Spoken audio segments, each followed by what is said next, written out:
Bonjour, quand la pente est une fraction, comment faire pour avoir un tracé rapide et précis? Si je veux tracer cette droite avec deux points, pas de problème pour le premier. Si je choisis x égale 0, je trouve y égale 2, ce qui me donne l'ordonnée à l'origine.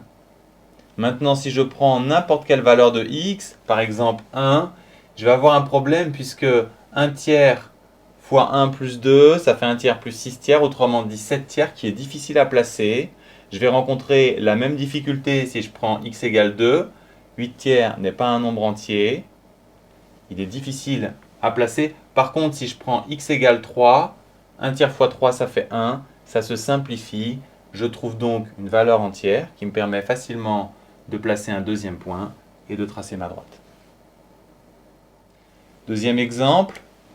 Ici, à nouveau, si je prends x égale 0, je trouve facilement l'ordonnée à l'origine, moins 1. Si je prends x égale 1, j'obtiens un résultat qui n'est pas entier. X égale 2 de même. Il faut que j'aille jusqu'à 5, jusqu'à la valeur du dénominateur pour que les choses se simplifient. En effet, les deux 5 vont se simplifier. Je vais trouver 2 moins 1, autrement dit une valeur entière qui me permet de placer le point et d'obtenir la droite. En résumé, si vous voulez tracer une droite dont la pente est une fraction, comme ici ou là, avec la méthode qui consiste à construire deux points, vous choisissez x égale 0 comme d'habitude, puis x égale la valeur du bas, ce qui va permettre de simplifier la fraction. Même chose, mais cette fois avec la deuxième méthode qui utilise ordonnée à l'origine et pente. Pas de problème pour l'ordonnée à l'origine qui vaut 2. Ensuite, la pente qui vaut 1 tiers me dit que quand j'avance de 1, je monte de 1 tiers, mais 1 tiers n'est pas facile à tracer. Donc je vais avancer un peu plus. Si j'avance de 2, je vais monter de 2 tiers, qui reste difficile à tracer. Donc je vais avancer de 3. Et si j'avance de 3, par proportionnalité, je monte de 1, ce qui me permet d'obtenir facilement un deuxième point et de tracer la droite.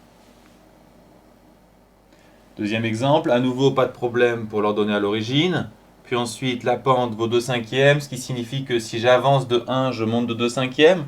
Si j'avance de 2, je monte de 4 cinquièmes. Et ainsi de suite.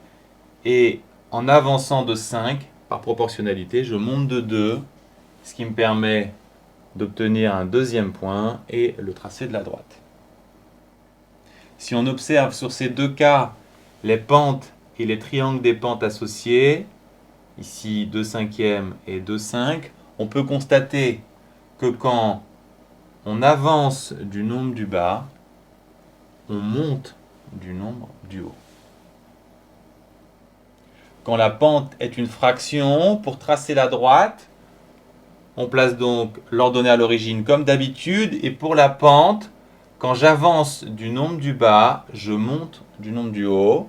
J'obtiens donc un deuxième point qui me permet de tracer la droite. Maintenant, si on a la droite et qu'on cherche l'équation, pas de problème pour l'ordonnée à l'origine, comme d'habitude. Par contre, il est très difficile de déterminer la pente si on avance de 1. Mais on a vu que la pente, c'est combien on monte sur combien on avance. Et l'intérêt de cette formule, c'est qu'on avance d'autant qu'on veut. Je cherche un point qui tombe juste. Il y en a un ici. Ce qui me permet d'obtenir ma pente.